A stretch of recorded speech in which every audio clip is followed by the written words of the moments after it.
This world has become a strange hell filled with monsters invulnerable to ordinary weapons. The only hope for humanity is a select few with superpowers. The strongest among them was our MC, K. But even he is not almighty, and when he was betrayed by an organization and trapped with dozens of monsters, he died. Fortunately, he regressed back in time to before the apocalypse. He was reborn in the body of a baby, retaining his knowledge of monsters and his main power, which allows him to absorb the powers and abilities of the monsters he kills. After looking around more carefully, he realizes that he has somehow become a baby. As he's trying to figure out what in the world is going on, a slippered foot walks into his room. K immediately goes on alert, backing into the corner of his crib as the strange person looms over him. His mind swims with different thoughts as he tries to figure out who this person is and if they are from the organization. But then the woman leans down with a loving look on her face and greets him as A-chan. It looks like this strange woman is his mother, and she came to check on him once she realized that he was awake. The woman goes back to cooking once she realizes that he's all right, and Kei, who's now A-chan, takes a moment to look around. Everything looks peaceful and clean, unlike the world that he's used to. The TV is on and he can hear people moving around outside the house. It also doesn't look like there are any monsters outside. This is clearly an era of peace, and for him to suddenly find himself here as a baby, that means that he must have gotten reincarnated. He is now in another world where the catastrophe didn't happen, and more importantly, there's no organization here. That means, for the first time in a truly long time, A-chan is going to have a taste of freedom.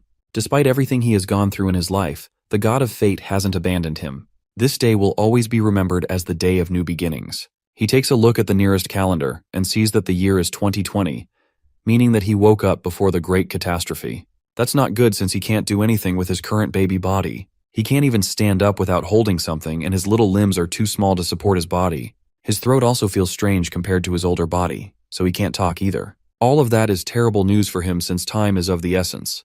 There's no time for him to just be a normal baby when the world is about to enter the apocalypse. A-chan looks towards his mother and wonders if she is someone he can rely on. Instead of relying on her, though, maybe he can just use her like a puppet to achieve his goals. She has to be good for something. Even if she doesn't look too reliable, she's the only adult that he can get access to. He wonders if she is at least flexible, but several boxes falling from the shelf is enough to disprove that. She isn't good with her hands either, as she piles an impossible high amount of flour into a bowl while cooking. Neither is she good at cooking, and she almost burns down the house while trying to make breakfast. It's obvious that she can't do anything, but she at least tries her best to take care of her baby, even with her hair roasted by the fire she caused earlier. It already feels like the end of the world, and the future of his new life looks rough. The doorbell rings, and his mother goes to answer the door and receive a package that just recently came in. Before she opens the door, though, she has to find her wallet so she can pay for the delivery. As she leaves to find her wallet, A-chan tries to remember the last time he has heard that word. The last time he remembered hearing about packages was when delivery workers took packages to meet a lot of people. Those delivery workers also happened to be infected, and it ended up being a terrifying situation. As he starts to realize the situation and what that package delivery might really mean, the door slowly opens, and a ghoulish voice comes in from the other side, urging him to take the package. As the door fully opens, it's just as A-chan predicted. The person on the other side is infected, and they have turned into a delivery monster. A-chan can't be scared, and even with his baby body, he has to find something to use to defend himself. The only thing available to him is the baby bottle that his mother gave him, and a pillow as well. He grabs the pillow and throws it on the ground, when suddenly the monster launches an attack straight at his head. The powerful blast cuts through the crib, and A-chan grabs his bottle before making a quick escape out of the crib, and landing on the pillow that he threw to the ground earlier. It doesn't have to be said that if a blast like that touches him, then he's definitely dead. Luckily, he has enough experience with fighting monsters from his past life, and from that experience, he knows that there's no way he can beat his current opponent. It looks like an amplified monster, and on top of that, the tentacles on its head look even more dangerous. But another thing he knows is that strong monsters like these are terrible at making tight turns. He tosses his bottle lightly under the monsters and it trips on it while rushing towards him, flying over his head and crashing through the window. For the first time ever, A-chan is actually grateful for all the brutal battles that he went through in his past life. As he's celebrating his victory, a tail sprouts out from his back and rushes out the window after the monster. It reaches the dead body laying on the street and eats up the monster core like a living being. A-chan grabs the tail and looks at it as it munches on the monster core. He's familiar with it, since this is the ability he had in his previous life, the Tail of Toady. It's a powerful ability, but he has no idea why he still has it even after reincarnating. The Great Catastrophe is set to happen 4 years in the future, and Kei in his past life was born 3 years after that. He doesn't know what's going on, but he's incredibly lucky to get this ability out of nowhere. In his past life, he got the ability after absorbing the core of a monster that also had the coyote tail. Another fortunate thing is that the younger someone activates their power, the stronger it will turn out to be. To test it out, he turns his hand into a sharp blade and uses it to strike his crib, bending it instantly. In his past life, he awakened as an S-class when he was 7, but since he has this power as an infant, then he will become the legendary triple S rank this time. This is his ticket to riches, fame, and beautiful women. In that case, he doesn't need to stick around in this house and play the role of a clueless baby. As he crawls away to start his new life, the crib that he bent earlier starts to fall, and its aim is right on top of him. Achan tries to move out of the way, but his body gives up on him, and he's left unable to move. The metal crib eventually cracks and starts to fall to the side, and the last thing he sees as his eyes close is his mother desperately rushing to his side as the crib falls. He remembers his past life and his ruthless master that put him through many horrible trials. The man made him do disgusting things like eating dog food to survive. Things like that were to prove that he really is just the organization's dog. Achan grits his teeth, angry at the fact that he is referred to as the organization's dog. He wakes up slowly as the sun starts to shine on his face. It looks like he blacked out after defeating the monster. He slowly pushes himself up and sees his mother sitting close by and writing in a book. It looks like she managed to save him after all. But now the question is why he passed out in the first place. It looks like the power of his ability is too much for his body. He only used it for 30 seconds, and yet, it completely wore him out and left him completely defenseless. For now, he needs to get stronger if he wants to be able to handle his powers again. As he's thinking about that, he hears the sounds of his mother crying. He takes a look at the book that she's reading and it's covered sticky notes. On the page, she writes about how she almost lost her treasure. It seems like she's talking about him. There's also a nasty bruise on her back, and it's likely that she got the bruise from protecting him. His mother from his past life would have happily sold him to the organization for a quick profit, and yet this woman risked herself to protect him. He reaches one of his tiny hands to comfort her, and as soon as she feels him touching her, she reaches over and grabs him in a tight hug. It looks like this woman is different from her, and that makes him decide to stay with her for a while. Regardless, there's still not a lot of time, and the world will change in less than a week. The next monster should already be on its way, and he needs to be able to fight for more than 30 seconds if he wants to protect his new home. Outside their apartment, a window cleaner shivers in pain as blue slime seeps out of his eyes, mouth, and nose. The blue slime slips down and enters the drain pipes below him, on its way to somewhere specific. As Achan is considering his next steps, his mother brings something over to him covered in a red blanket. She removes the blanket to reveal a dog inside a cage for him. She got the dog from their neighbor so that he can have a companion. Achan remembers the dog from his past life. It was a fierce mutt, and he never thought he would see it again in this life. On top of that, the dog is way too big to be a baby's playmate. However, this might turn out to be a good thing for Achan. His mother might be a bit ditzy, but it looks like she can be useful sometimes after all. If he trains the dog right, then it can end up becoming a strong ally, and it can even grow into a means of transportation. Having a big dog might not be so bad after all. His mother smiles at the little grin on his face. It looks like she made the right decision, and it at least made him happy. She leaves the two of them to play while she goes to do some more chores around the house. Achan stares the dog down as he wonders what he's going to do with it. For now, he's going to need to feed it first. He gives the dog a sausage from the kitchen and orders it to eat. If he eats it, then Achan will become its master, and the training can begin. Despite the baby's attempt at forming a contract with the dog, it seems like it's too simple-minded to understand what they are doing. As the dog bends down to pick up the sausage, Achan stomps on his head, showing off the difference in their power dynamic. However, even though the dog doesn't understand what the baby is saying, that doesn't mean that it'll tolerate disrespect. It punches Achan with two well-placed paws to the face, sending the baby flying. Then it turns away to enjoy its sausage in peace, but the baby isn't going to take that laying down. Achan leaps up to attack the dog with a loud battle cry. He pounces on the dog, and the two of them fight it out while the mother laughs at their antics. It looks like the two of them have already become friends. As she's cooking, she realizes that she's out of flour. When she bends down to try and find it though, a blue slime monster comes up from the sink and towers over the fighting dog and baby, aiming directly for the oblivious woman who is still trying to find some new flour to use and cook. The slime monster lifts into the air and aims directly for Achan's mother. The dog springs into action and rushes to go for the monster before it can hurt her. It gets there just in time to push her into the sink cupboard before the slime can attack her. Thankfully, the mother doesn't know what's going on, while the slime and the dog fight behind her. Achan watches the whole thing happen with an unimpressed look on his face. The monster is way too weak to cause any real problems, but it'll still be troublesome to deal with. Its liquid makes slashing and stabbing attacks useless, so they have to find another way to deal with it. His mother tries to get herself out of the cupboard, but she's more concerned about the pain in her head, not even realizing the intense battle happening between the dog and the monster behind her. The slime eventually starts to envelope the dog, and begins to morph into something different. Achan is going to have to act fast before things get out of control. He remembers from his past battles that the slime monster is weak to dryness, so he has to find something to use to dry it up. He immediately notices his bottle filled with powdered milk and opens it before tossing it at the monster.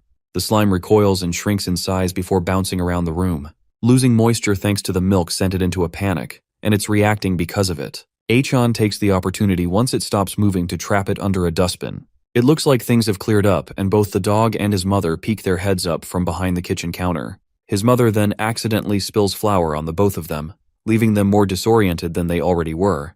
Because of the flour spill, his mother rushes off to go and wash herself off before the flour stains her outfit. Meanwhile, Achan continues to enjoy the thrill of managing to catch a monster. Slimes can be used as a natural monster repellent, which means that if he manages to spread the slime's liquid on the windows, then it can act like a deterrent from any monster attacks that may happen in the future. Suddenly, the dustbin starts to shift, and the slime leaps out from under it, taking advantage of the silence as an opportunity to escape. The dog gets in front of it before it can get too far, and Achan rushes over to try and trap it again, but it still manages to slip away, this time completely avoiding getting trapped under the dustbin. Before it leaves, it raises a middle finger at the two of them as it slips out the window. The slime came to their home on its own and caused chaos, and then had the audacity to try and leave on its own. It may be weak, but it's too cocky for both of their likings, and that makes them too angry to allow it to escape freely. Achan grabs a nearby umbrella as a weapon and climbs onto the dog as a trust steed. It's time for him to chase after the monster before it gets too far and causes even more trouble. There's no way they can let it escape so that it can cause more trouble for them or others in the future. They get to the ground floor of the building and see the slime perched on top of a building. It drips its liquid on the head of a girl passing by, and she looks up just in time to see it leaping down and trying to swallow her up. Achan and the dog rush to their rescue as the baby tries to figure out what to do.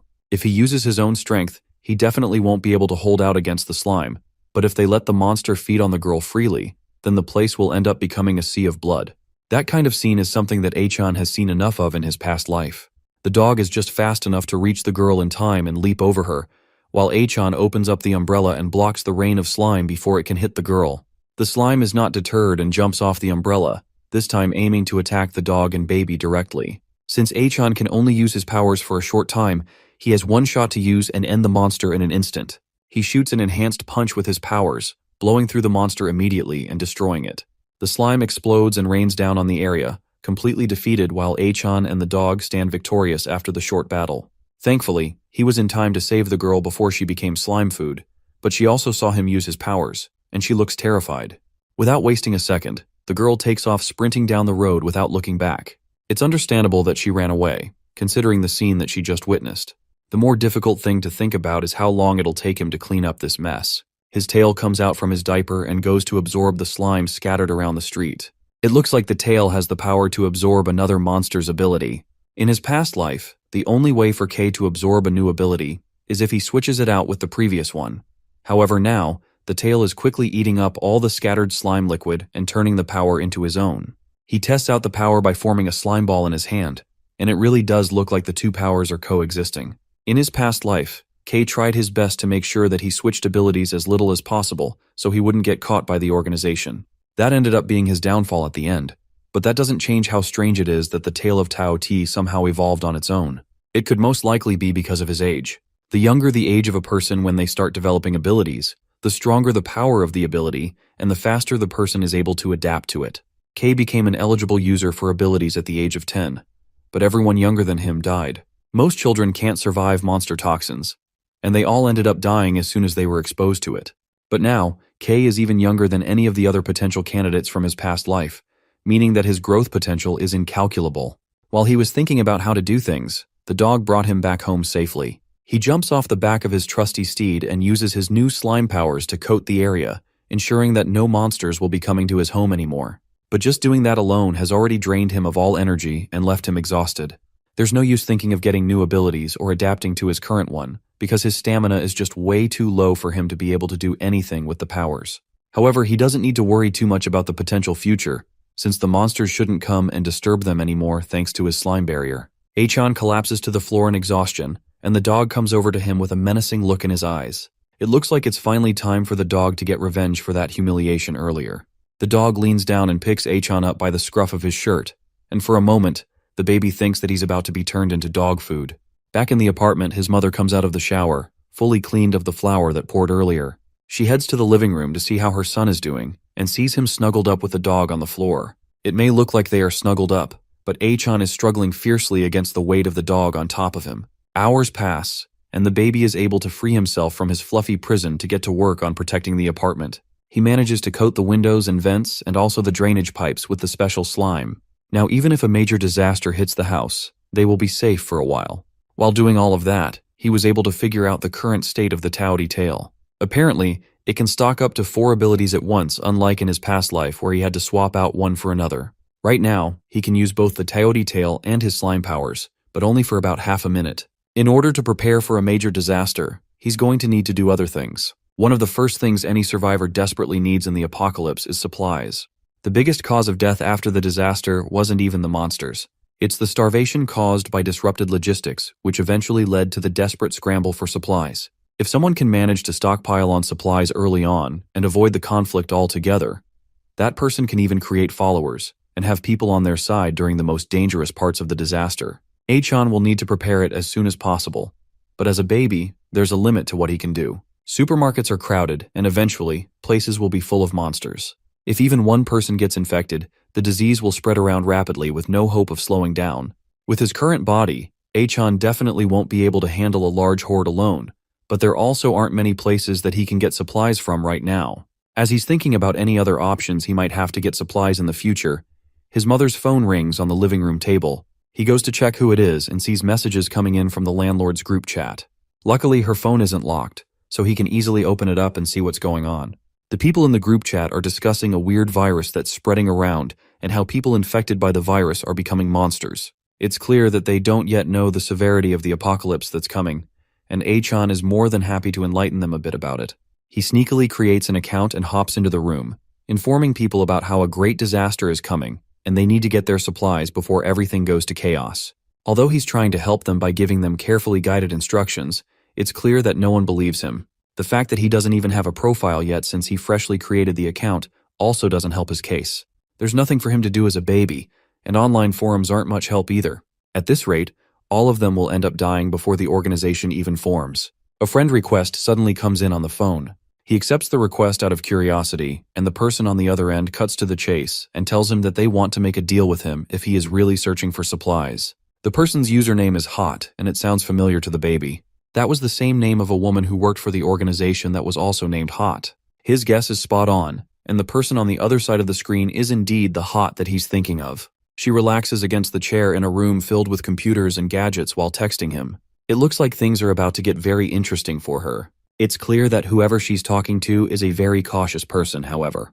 Before making any type of deal, they want to hear what her plan is. Talking to them has already become very troublesome, and they've barely spoken any words to each other. So she decides to be direct and make him a proposal in hopes of sealing their deal. She offers to give him all the supplies he wants, whether that be food, water, armor, or whatever else they may need. The only thing that she will place a price on is any information that he needs. That goes for 100 million yen. But for Hot, transportation is also a problem, so she offers to give him the information that he needs, if he gives her 20% of the supplies that he collects. Both the tone of her voice and the 100 million yen starting price sound like something more fitting for a grade schooler. Looking at it logically, there's no way that this person he's talking to isn't the Hot he remembers from the organization. He continues relating with her, asking her directly why he should trust anything she says. On top of that, he also asks why he should even agree to the negotiations in the first place. Hot asks him if he is hoping to become an enemy instead of an ally. She would prefer that they get along instead of bickering or distrusting each other. The baby agrees and asks to know where the place to pick up the supplies is. She tells him that she put the information in a mailbox at the bottom floor of the apartment building where he lives. The organization hasn't formed yet, which means that Hot isn't an executive of it yet. And despite that, she's still a dangerous woman who uses information to toy with people for her own gain. Once she sets her eyes on her target, she will use every trick she knows to exploit the person to the fullest extent that she can. There's no way she would want to get along with someone that she just started talking to. She just wants to lure him into a trap using information as the bait. This time, however, A-chan is wise to her tricks, and he will be the one to stir things up, not her. He takes a rest first and sleeps for 2 hours. By the time he wakes up, his used up stamina from earlier is completely recovered, and he's ready to go and get the information he needs. The elevator has security cameras, and he definitely doesn't want to reveal his identity to her so easily. So instead, he turns his attention to the stairs. As he gets there, he realizes that there is one problem with his plan. He is still a baby, and the stairs are much too difficult for him to climb with his current body. In that case, he has to rely on his fluffy companion. He turns to the dog sleeping on the couch, knowing that the pooch is his only hope of getting to that mailbox. A-chan goes to wake the dog up by grabbing the dog's tail and dragging it, but the dog is not amused. It slaps A-chan away with its tail, sending the little kid flying with a red cheek. And A-chan thought that he had managed to tame the beast, but it looks like they are still not on good terms. A-chan spots something on the kitchen counter that should be able to help his cause. It's a box of treats, and he should be able to use that to lure the dog into helping him. He pours some of the dog treats in his hands and brings it up to its nose. In a matter of seconds, the dog gets up and agrees to the deal immediately. It looks like despite its strong face, the mutt is actually rather easy to please. With his transportation secured, the next step is getting to the place where Hot dropped the information before his mother wakes up. He rides the dog through the apartment building and eventually reaches where the mailboxes are. Inside one of the mailboxes, there's a pink letter sticking out of it. That's obviously what his target should be. But there's also a camera watching the area as well. It's obvious that Hot wants to use the camera to confirm his identity. If that happens, then his information will be sold immediately and he will lose his upper hand. Hot doesn't mess with people she doesn't know, so A-chan has to keep his anonymity no matter what. In that case, he just has to throw her off. The baby activates his powers, stretching slim red tendrils around the room and scanning the surroundings for anything suspicious. Besides the apartment's security camera, he manages to find 3 other hidden cameras most likely installed by her. It's obvious that she desperately wants to expose his identity. Hot laughs in her computer room, eagerly waiting to see what kind of sucker will fall for her trap this time. However, without anyone getting close to the mailbox, she receives a confirmation from the person that she's been speaking to that he has already collected the information. She desperately looks through the camera footage, but the only thing she sees on the feed is a dog idly standing beside the mailbox. Little does she know that behind the dog is the target of her annoyance, sneakily trying to read the letter without her knowing. He managed to figure out where the camera's blind spot was, and used his furry companion to hide and read the letter subtly. He grabs the flyer from the mailbox and rushes away without being seen. The flyer points him to a clearance sale deal in a supermarket within the area, and that's most likely where he needs to go. As he reads through the flyer, Hot anxiously blows up his phone, asking him to reveal who exactly he is. He taunts her back by telling her that he will reveal his identity if she gives him 100 million yen. That angers Hot even more at the fact that whoever this person is, they are clearly underestimating her, and she wants to make sure that they regret it. She activates a spider surveillance system hiding within a drain and orders it to scan the entire building. The spider-looking device is equipped with a camera, as well as being dustproof, waterproof, and resistant to temperatures, magnets, high speed, and electric shock. The spider makes its way towards A-chan and the dog, but it's immediately stomped by a pair of fluffy slippers coming down the stairs behind them. Hot cries out in pain as her $30 million robot is destroyed in a matter of seconds. The person responsible for destroying it is his own mother, and she came down to look for them after not seeing them for a while. Hot cries over the loss of her spider device, but luckily it seems like the audio function still works. She can hear a female voice on the other, and then she realizes that the call function also works, which means that they should also be able to hear her. She picks up the mic and tries to threaten whoever is on the other end, warning them that they have not won just because they managed to squash her spider. Now that she has heard their voice, she can expose all of their messages and their dark past all over the internet. She continues taunting them, but whoever is on the other end doesn't respond. Instead, they continue talking to someone else, commenting how they are wearing light clothes and they could get a cold. That's when Hot realizes that the person on the other end can't hear her, and she's been talking to herself the whole time. On top of that, after doing a bit of research, even with her vast network and connections, she can't seem to find out who the person on the other side is. Whoever they are completely hidden, and she has no idea. Meanwhile, A-chan gets a free ride back to the apartment from his mother. She scolds him for coming out on his own and tells him how dangerous it is. Meanwhile, the mechanical spider lays crushed on the floor, and it can only be used at 4% capability. Hot eventually reaches out to A-chan again and tells the baby that she will give out the information for free as well as the supplies. It looks like she has given up already, and it's almost disappointing how easily she gave up despite all the trouble she caused. When they return to the apartment, Achan is surprisingly let off the hook for running out of the apartment. His mother thinks that the dog opened the door by itself and that the baby crawled out afterwards while still half asleep. Because of that, he won't be able to use the dog for a while, and it has been tied up to avoid any further instances like these. According to Hot, a warehouse-style supermarket will open soon, which means that she is going to give them supplies from an inventory that she stole from others. For Hot to do that so willingly, she's being rather generous despite everything. If he's going to gather materials, then he needs to do it sooner rather than later. But first, he has to figure out a way to get to the supermarket in the first place. He left a flyer out on the table for his mother to see, but she hasn't even noticed it. There's no way that he can just directly tell her about the end of the world, but he's going to need to do something. As he's trying to figure out what to do, he overhears her talking about how there are only 5 days worth of milk left. That's a perfect opportunity, and he can use that to his advantage. He pushes over the cup of milk on the table, and then pretends to still be asleep when she comes over to check the noise. When she goes to clean up the milk, she finally notices the flyer on the table for the supermarket. She picks it up and starts to consider checking it out, and everything goes all according to Achan's plan. The day finally comes for the trip to the warehouse, and she dresses up the baby in pink clothes, much to his disappointment. While they are both out, the dog has been left at home with plenty of food to eat. They reach the supermarket, but before she can enter, a security guard rushes over to ask her what she's doing in the area. He tells her that there is an infectious disease going around and people are supposed to refrain from going around. The mother tries to tell him that she just wants to buy powdered milk for her baby, but the guard is having none of her excuses. He's a government worker, and Achan knows that the government will soon disappear, so they don't have to worry about things like these for long.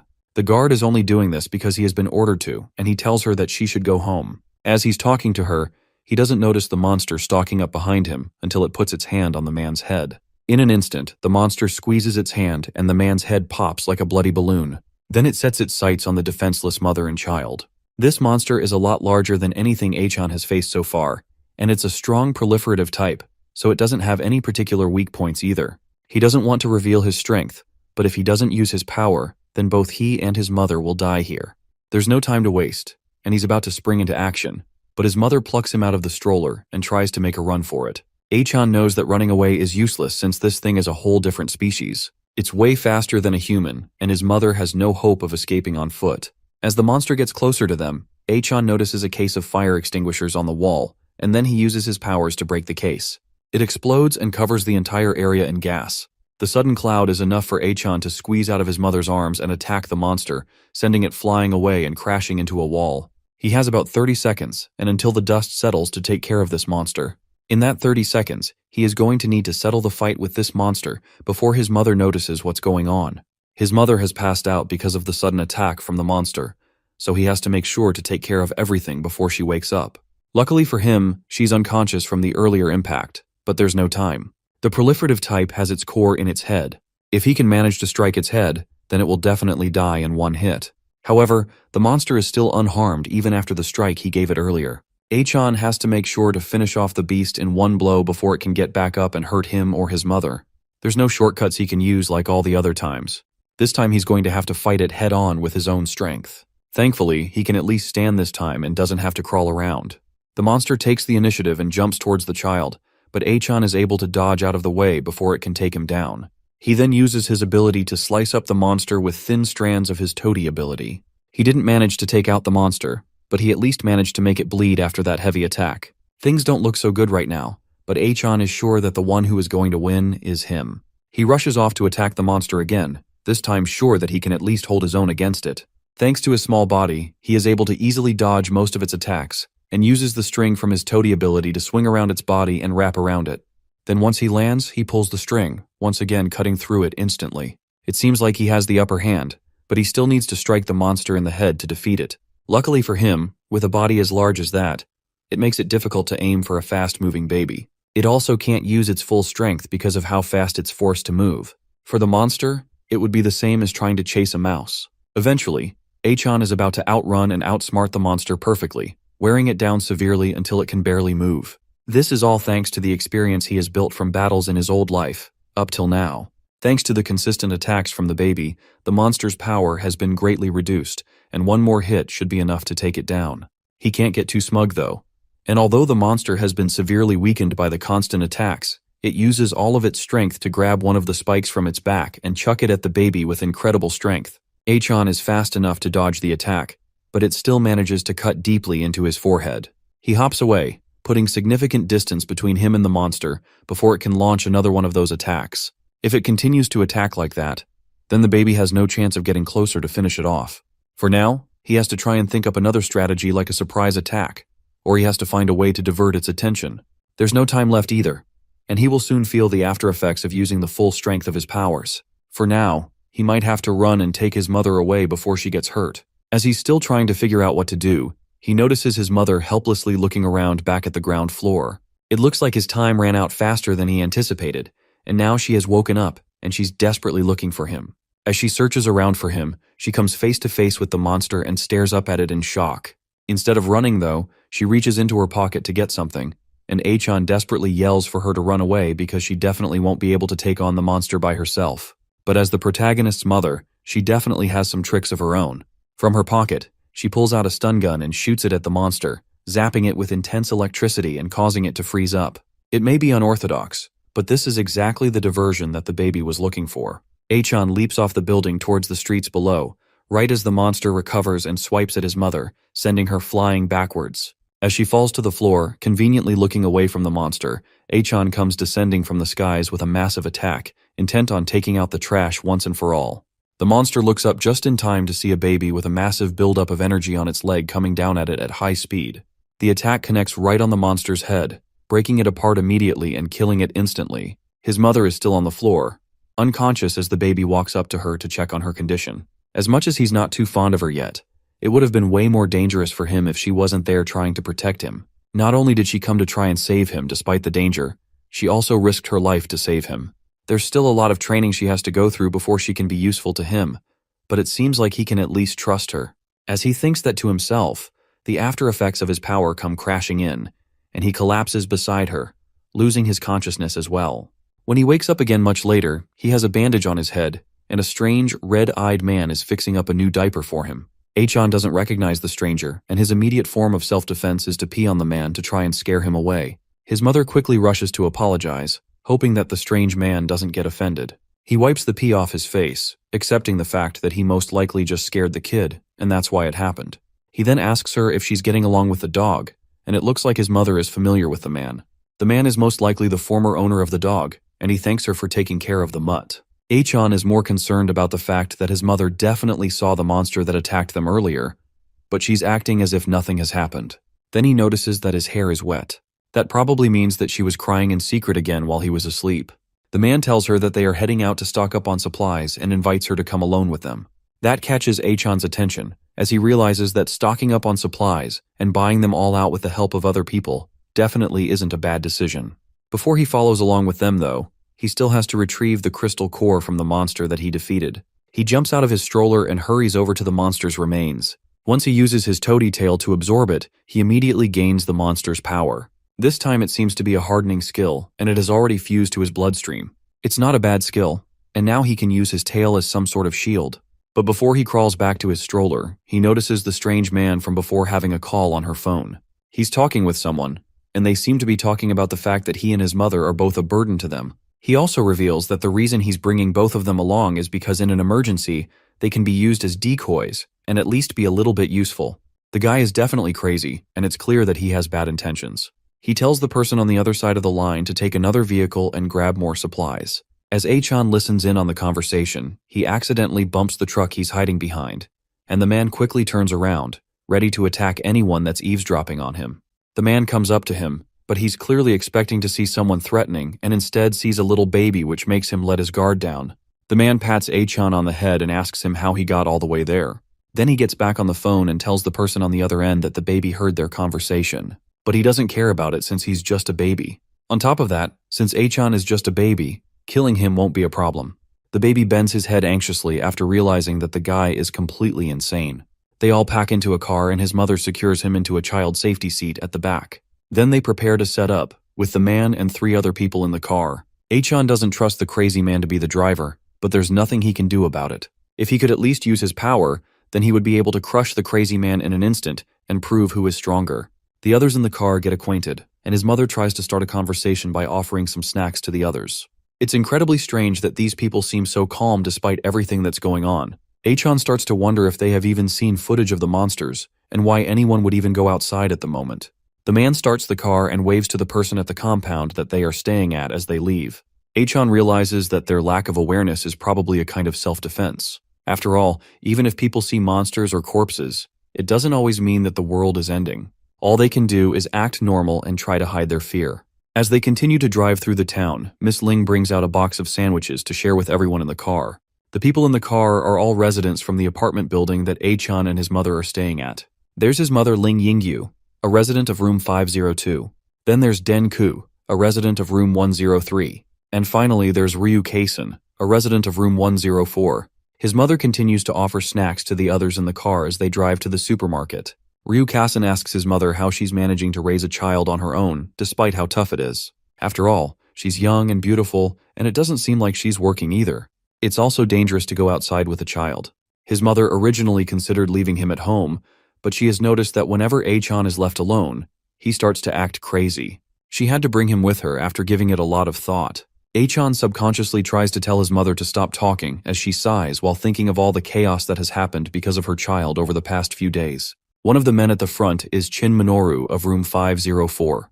The driver comments that Ling is useful in a fight, especially since she managed to take down a large monster with her taser gun. They also brought the dog as well in the truck that's following them, so they have some extra attack power if anything were to happen. Achan's mother doesn't remember what happened, and she doesn't realize that it's her child who did all the work. As they continue to drive through the town, the driver realizes that something is wrong. There should be more monsters around, but the place is surprisingly empty. Suddenly, he notices someone running on the road, clearly looking for help. As she's running through the road, looking for somewhere to hide, the wall of a nearby building bursts open and a hand reaches out for her.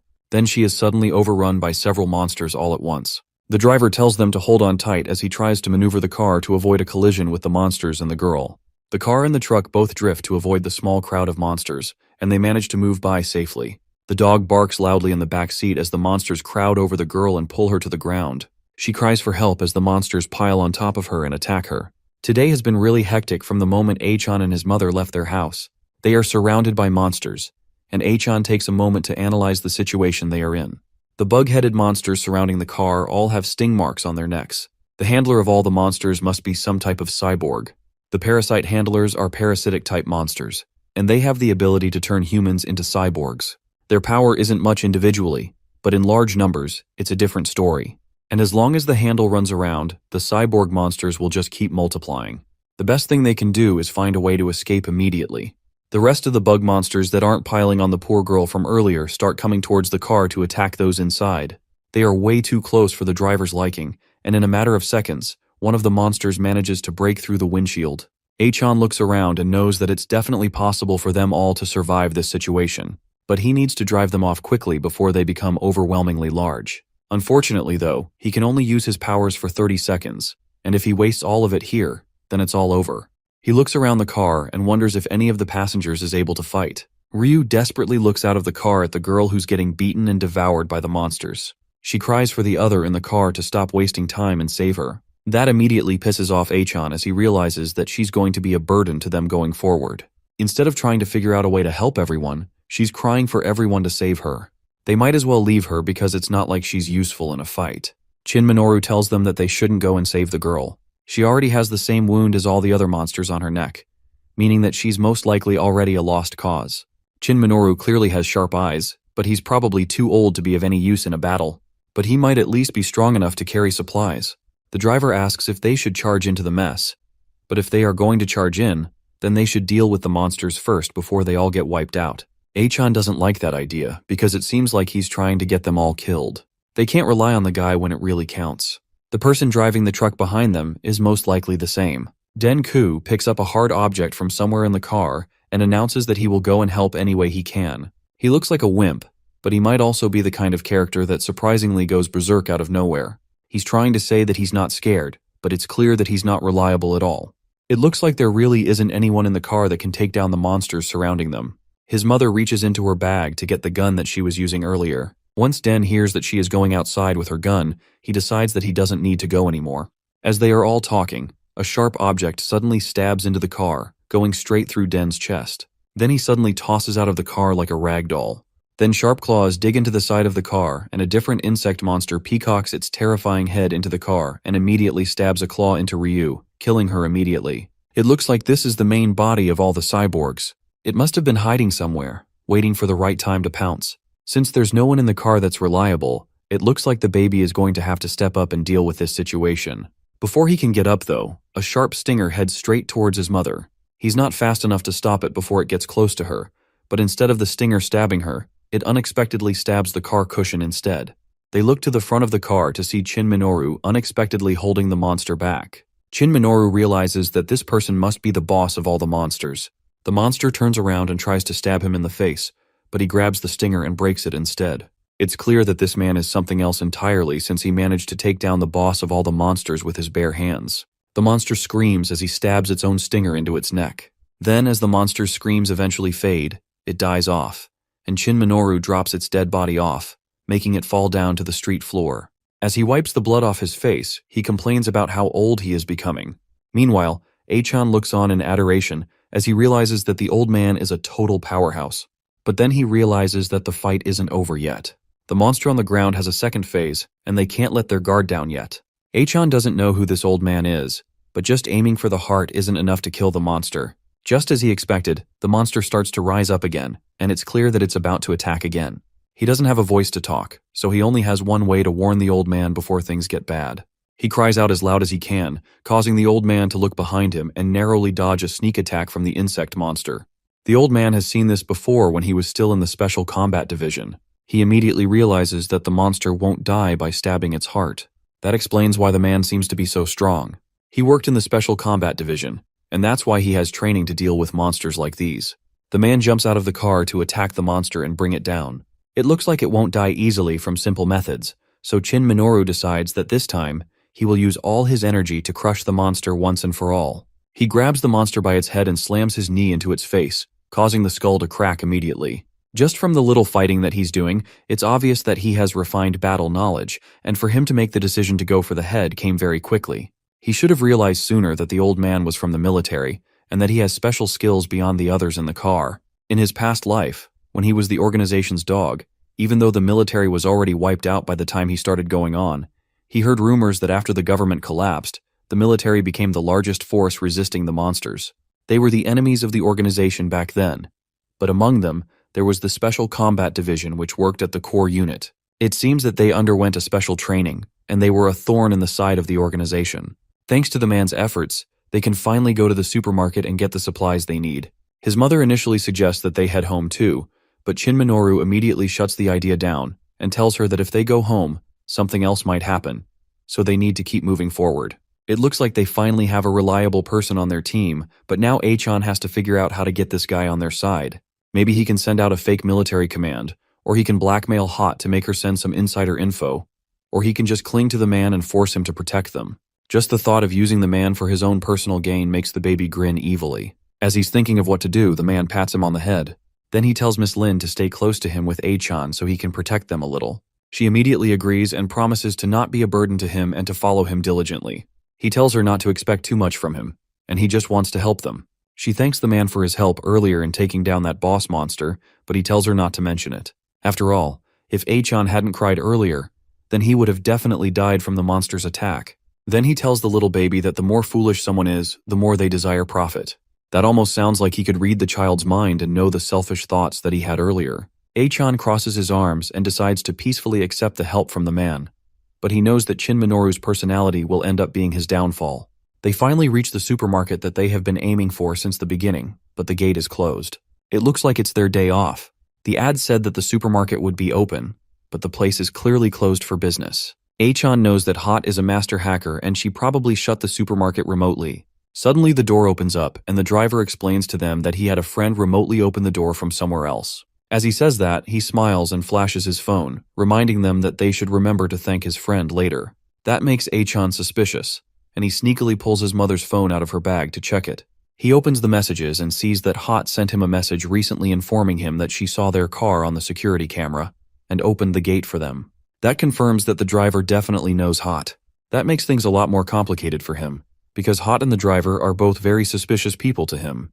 They eventually enter the supermarket, and Achan is just tired now that they have finally reached their destination. The supermarket is huge and there are a lot of supplies in the warehouse. There are also no cameras in the area, so it looks like the baby doesn't have to worry about being spotted when using his powers. Then he notices that the old man brought a weapon rack with him. That's to be expected of a former Special Combat Division soldier, but now that they are in the supermarket, the man that's been guiding them this entire time has suddenly disappeared. There also doesn't seem to be any staff in the supermarket, so there's no way for them to buy or check out. As they are trying to figure out what they are supposed to do in the warehouse, they hear clapping coming from elsewhere in the building. They look forward and see the man from earlier smiling cheekily and tapping the boxes around him. Then he declares that everything in the store has already been purchased by his organization. The moment Kay dreads the most has finally come true. The person standing in front of him is none other than a member of the organization. Even Kay's dog doesn't like him as it starts barking furiously. The driver finally shows his true colors, confessing that he's only used all of them to gain access to the supermarket. Now that he's done with them, it's time to dispose of them like worthless trash. During his boastful monologue, Kay immediately spots a tattoo on the man's arm, which is a clear sign that he truly belongs to the organization. With darkness in his eyes, the man declares that the supermarket now belongs to the East Lotus Society, his voice filled with menace. His threat is especially aimed at the old military man. As he pulls a weapon from his pocket, he warns them not to move. The name of the society instantly catches Kay's attention. He realizes that this branch of the organization is anything but ordinary. They are a group of forerunners responsible for enforcing the hunting project. This group has already been spreading their crimes even before the calamity begins. That must be their reason for gathering supplies because they sense the coming disaster. Now Kay understands why he had a bad feeling about this man, something he sensed from his smug tone. But whoever this person is, Baby Kay is ready to take him down. Meanwhile, Lin and the old man quickly grasp the gravity of the situation and notice the lackeys surrounding them. But the old man is prepared as he immediately scoops up a shovel and hurls it at the generator. It strikes with force, embedding into the machinery that could burst at any moment, and the sound of a potential explosion starts echoing through the area. The driver, however, remains standing calmly, something the old man doesn't miss. In the next moment, the man smirks and pulls out a remote to control the cart. The old man realizes the situation is slipping out of his control. He leaps to tackle the driver, but at the last second, he's thrown back by a stack of cartons. The next moment, the old man finds himself staring down the barrel of a gun. With a chuckle, the organization member remarks that he won't let a military veteran slip away so easily. He then warns him not to move. But unexpectedly, Lin steps in, gun in hand, and warns the man to back away from the old man, or she'll shoot. She demands to know his motives. The man, clearly entertained, realizes just how spectacularly clueless she is for not having grasped the situation until now.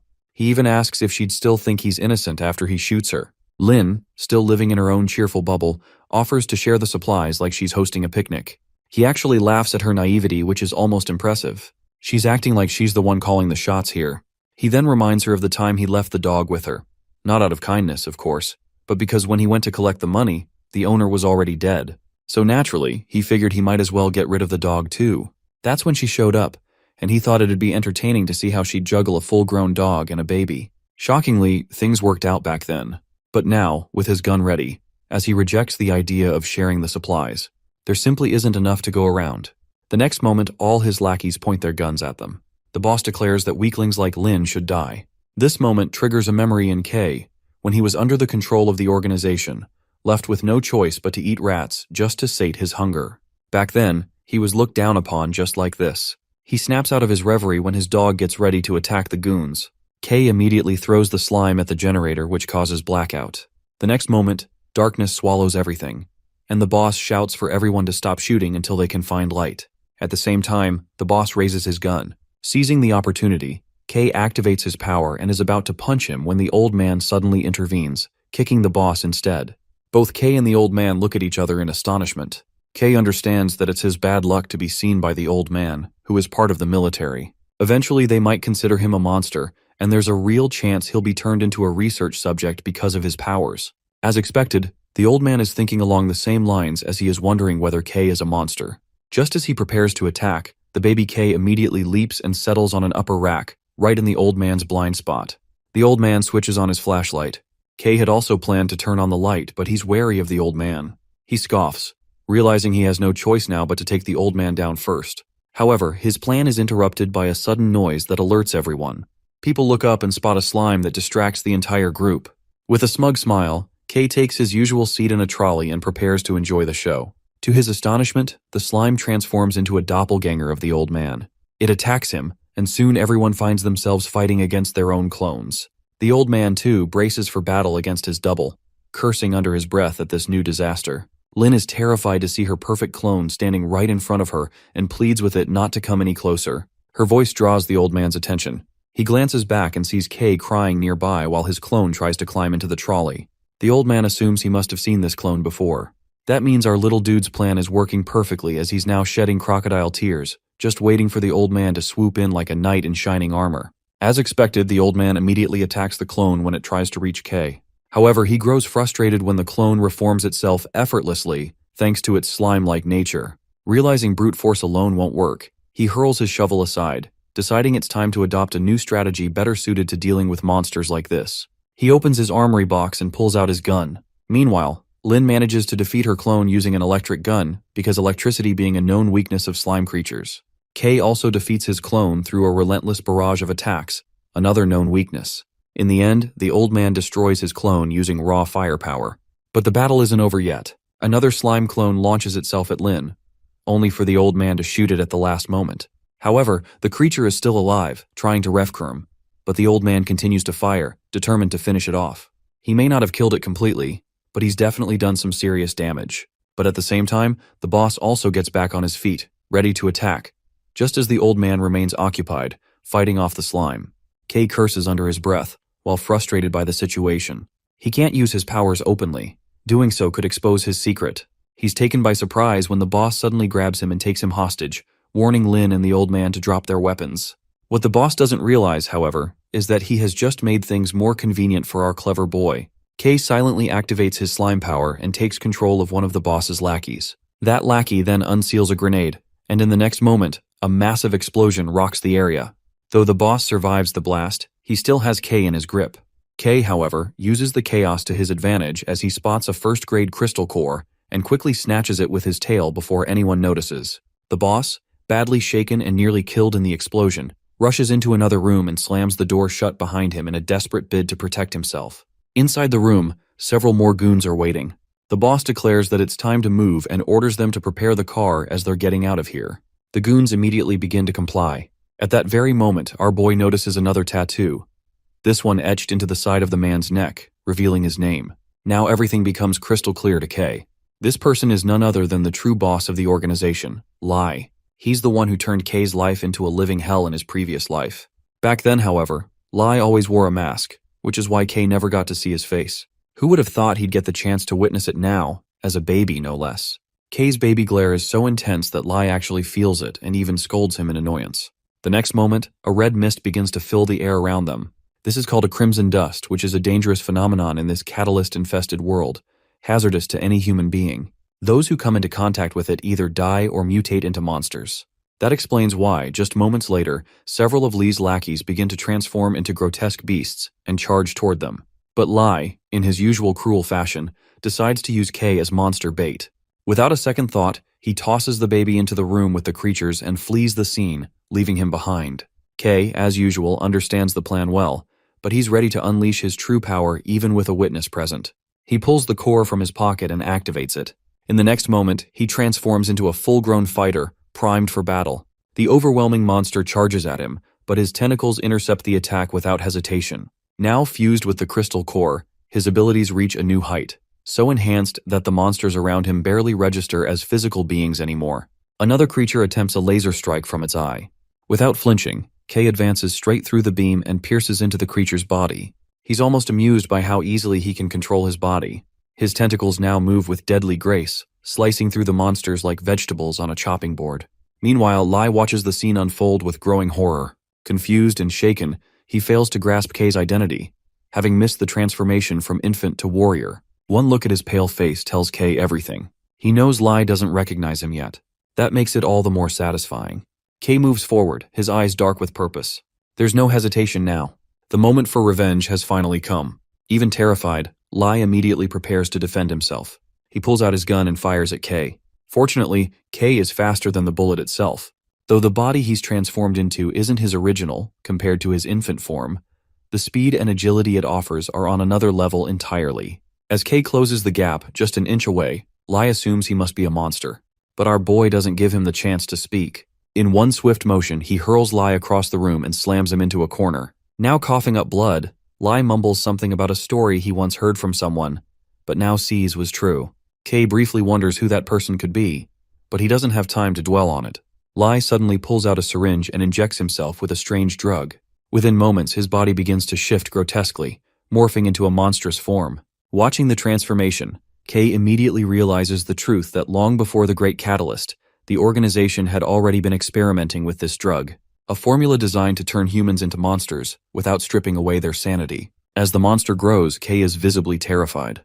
It lunges at him immediately, and though he barely manages to block the attack, he quickly retaliates with his tentacles. But from that single clash, he realizes his opponent is no ordinary threat. The monster continues its relentless assault, striking at him with silver tentacles, which Kay narrowly dodges. Just by observing its movements, Kay understands this creature was meant to trap him from the very start. A chill runs down his spine as he recognizes that this is the same monster that killed him in his past life. But this time, he's not the same person. He's not that helpless version of himself anymore, and he has no intention of dying to the same beast again. With renewed determination, he evades each attack with sharp focus and defiant energy. Then suddenly, a powerful explosion erupts against the monster. As the dust settles, Kay sees the old military man reloading his guns with bullet, which he has stolen from the East Lotus Society. The irony isn't lost on him. The old man is using the bad guy's weapons for a good cause. Meanwhile, Kay tries to process the sudden shift in the battle. The old man is targeting the giant eyes monster, which is apparently Lai, still disguised in his monstrous form. Watching the tides turn, Kay can't help but grin widely. The game is changing, and this time, it's in his favor. Lai remembers the time he joins the organization, when one of its representatives lures him in by warning about an impending catastrophe in the world. She makes it sound like joining the organization is the only way for him to survive. Then she hands him a drug as a gift for joining, while adding that it can help him uncover his true nature. At the time, as he looks at the medicine, he isn't convinced by her words. He thinks he already knows his true nature well enough. But once he takes the injection and awakens his monstrous side, he becomes convinced that she was telling the truth, because he is born into a monster that thrives on exploiting other people's weaknesses. For example, when he is just a kid, he tells a fat lady that her husband is cheating on her. When she gets angry, he adds as proof that he heard her husband calling her an ugly sleeping piggy a little while ago. The woman, who might be already insecure about her figure, immediately believes him and becomes furious with her husband. After getting hit, the husband decides to divorce her. When he leaves, she is devastated by her own perceived ugliness. And like a guardian angel, Lai lures her into his trap by promising to introduce her to people who definitely won't bully her. This is how he exploits people's hearts, by gaining their trust, then draining them later. His scamming nature has turned him into a con artist, a monster in human skin. That's why he is now born as a level 4 monster, Trickster Lai. Up until now, the monster our boy witnesses is just hallucinations. He sees the monster that killed him in his past life, and is scared to death by Lai's trickery. Meanwhile, Lai decides not to waste his energy, and waits for the right moment to strike back and win in the end. Suddenly, he is struck by a bullet, and startles to see the old man ready to fight him again. He is frustrated by the old man's long life, and immediately attacks him. But the old man stays hidden, launching attacks without revealing himself. Lai attacks again, but his strike is met with a series of explosions. The clash creates a large amount of smoke and dust, making it hard for him to see anything clearly. Taking advantage of the situation, Kay moves into his blind spot from behind. When Kay attacks, Lai curses loudly, furious that he has snapped out of the hallucination so quickly. Kay steps forward and declares that Lai is nothing more than a level 4 con man who can never be anything special. With that, he attacks Lai with his tentacles, making Lai curse those tentacles. In the next moment, Lai tries to create an illusion around Kay, but this time it doesn't work. He is frustrated by the failure of his skill. Kay remembers the time he tasted death in his past life because of the hallucination. While silently thanking Lee, he unleashes his full power. Lai is scared as Kay, with lightning speed, hurls himself toward him. Lai is bleeding profusely after being attacked by Kay. Kay then asks him calmly if he is done. But inside, he knows this is only the beginning. In 2 hours, another wave of crimson dust will hit. It will be nothing like what humanity has faced before. This will be a deformed tide that breaks hell open.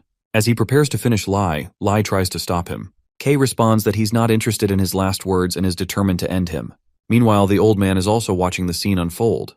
Kay understands that Lai is a tough opponent who still wants to fight despite all his injuries.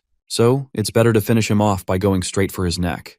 Just as he's about to strike, he is hit by an illusion. His mother appears, pleading with him, asking if he's going to kill her too. He hesitates for a moment, and that moment costs him dearly as he is hit by a series of explosions. Taking advantage of the opening, Lai attacks again, and Kei barely manages to dodge. As Kei gets back on his feet, Lee declares that no matter what, Kei won't be able to kill him. He can now clearly read Kei's thoughts and predict his every move.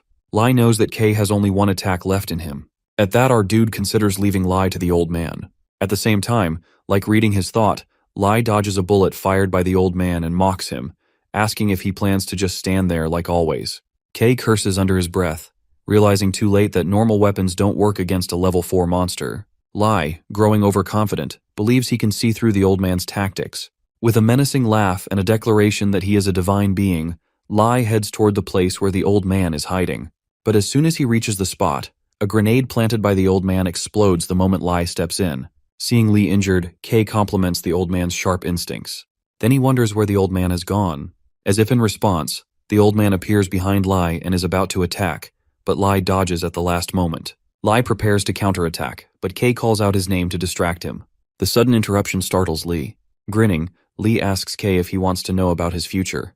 While he is momentarily distracted, the old man shoots him. Suddenly, a vision penetrates Lai's mind as he sees himself dealing with weaklings, people who are beneath him. Kei is showing Lai a future where he is always the loser, always useless in the end.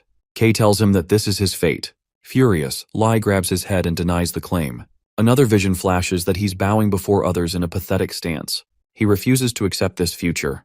Enraged, he lashes out wildly, but in the end, ends up injuring himself.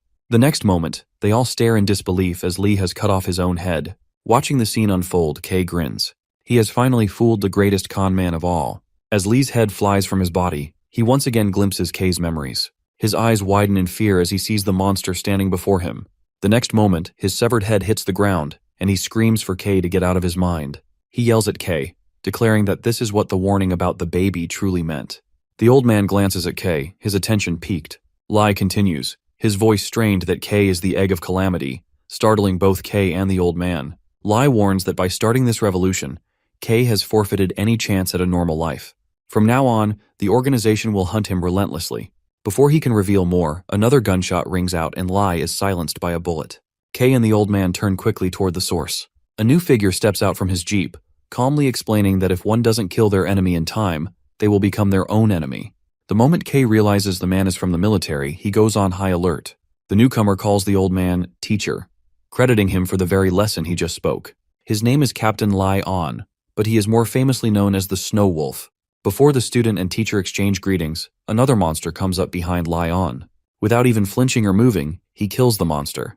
Our guy, who is watching from behind the box, is astonished to see it.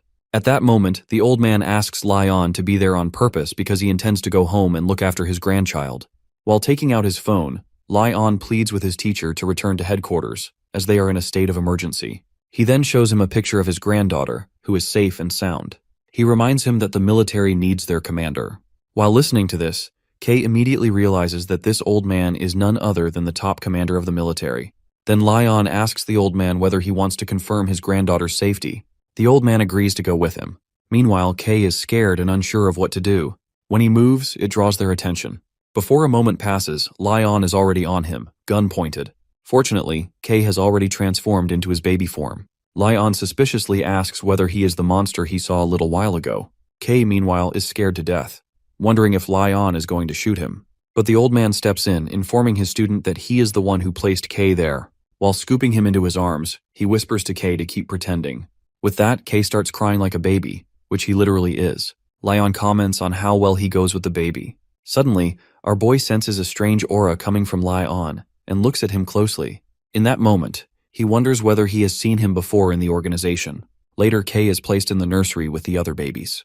When the nurse places him in the crib, Lai On tells her to go back, and she complies without question.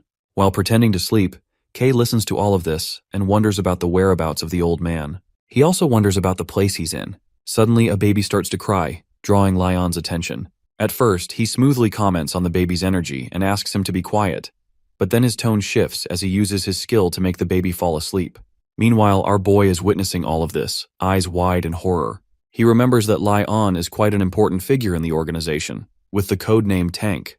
Not only that, he possesses a very rare and formidable ability in which he can exploit and explode the blood in anyone's body at will. He knows that Lai On has used his skill on the baby, which causes oxygen deprivation, making the baby unconscious rather than fall asleep naturally. He is someone K knows he must be cautious of, especially after his earlier attempt to kill him. Now Lai On is moving toward our baby. Meanwhile, K is thinking about his own abilities, which he has awakened too early, considering the organization has only just started. He wonders whether he is already one of the compatible few to awaken his powers before the end times. At that moment, Lai On decides to inspect K and tells him to be quiet. K holds his breath the entire time. As soon as Lai On moves away, K lets out a sigh of relief. Before leaving, Lai On comments on how fun it is. As he leaves, K glances around to make sure he's really gone. Then he immediately jumps to his feet. He recalls Lai, a con artist, someone who can manipulate minds. K has abilities like God-level absorption, which create a barrier in his mind to protect his thoughts from Lai. Now, to protect himself against Lai On, he tunes his blood flow, slows it down, and allows the fake blood to be automatically absorbed. After observing it, he looks around at the other kids and wonders whether they are also the Calamity Eggs. It's not like he isn't familiar with the term. He has heard it in his past life. But due to his lower status back then, he never had access to that kind of information. Still, he believes Lai On must know something about it. He then analyzes the situation with the military, which was eliminated in his past life by the organization. His thoughts drift to the old man, who clearly doesn't trust Lai On, since he wanted to personally check on his grandchild. He also wonders about the inspection Lai On performed on him. There are too many thoughts swirling in his mind. Then he remembers his mother and his dog, but he quickly jerks those thoughts away. He's not in a situation where he can think about others. Right now, all he needs to focus on is his escape plan. He tries to open the door with his ability, but he can't use it. He remembers the crystal core he obtained earlier, which he used to fuse the ability called Dark Shadow. But during the fusion process, he can't use many of his abilities. Currently, he can only use Dark Shadow and God Barrier. The latter helps him resist mental attacks. But Dark Shadow is too powerful and risky to use in his current situation. So, he decides to wait and understand the intentions of those around him before using his powers and risking exposure. So far, pretending to be just a baby has worked well for him. Suddenly, he notices something emerging from another crib.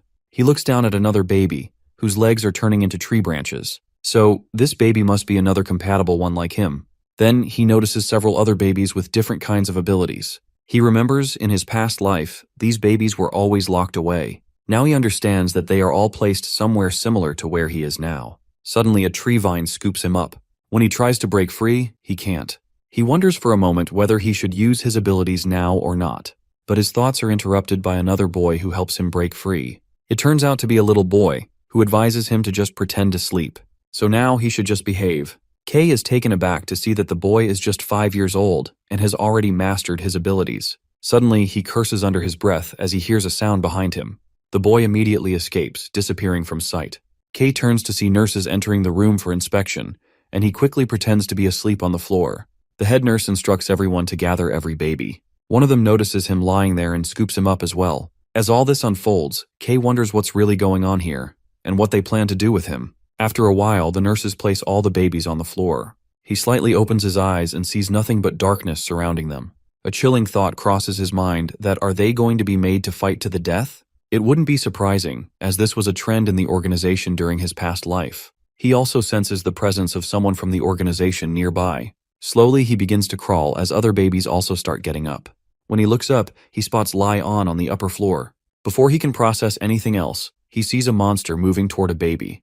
At first, he guesses that these babies are going to be prey for the monster, as he remembers there were no babies in his past life. Then he notices that the monster is restrained by chains, but that doesn't mean they're safe now. He guesses the restraints are only temporary, and the monster is likely to be unleashed later. Everyone around him is also afraid to see it.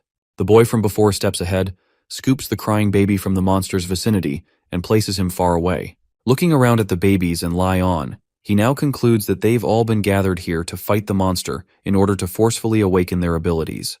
The purpose of gathering these babies here must be the organization's plan known as the Hunting Dog Plan. After Lai, the plan is entrusted to Lai On. At that moment, Lai On reveals he was just pretending in front of his teacher. Then, he politely asks everyone not to disappoint him and presses the button to start their test. With that, the restraints on the monster break down, and it rushes toward our boy, but he barely manages to dodge it. In the process, his ear gets injured. He looks at the monster, which might be second grade. He's confident that he can take it down, but he's not so sure about the others. He looks around at the others, who are scared to death. One of the toddlers starts to cry, drawing the monster's attention. Now it's moving toward that baby. But the girl beside the toddler gets frightened, and with that, her tree branch ability activates. Several vines wrap around the monster. Kay gives the girl a thumbs up and hopes she can hold on. At that moment, Lion also notices her ability, which is identified as a vine type. He compliments it, saying that it's a good one, especially considering it's only at the first grade level. His attention then shifts to our boy, who hasn't shown any abilities yet. Still, he's convinced Kay must be an ability user. In his mind, he believes Kay will definitely activate his powers once pushed into extreme conditions. With that, the monster breaks free from the vines and prepares to unleash its full power. Kay is startled to see the gravity of the situation unfolding before him.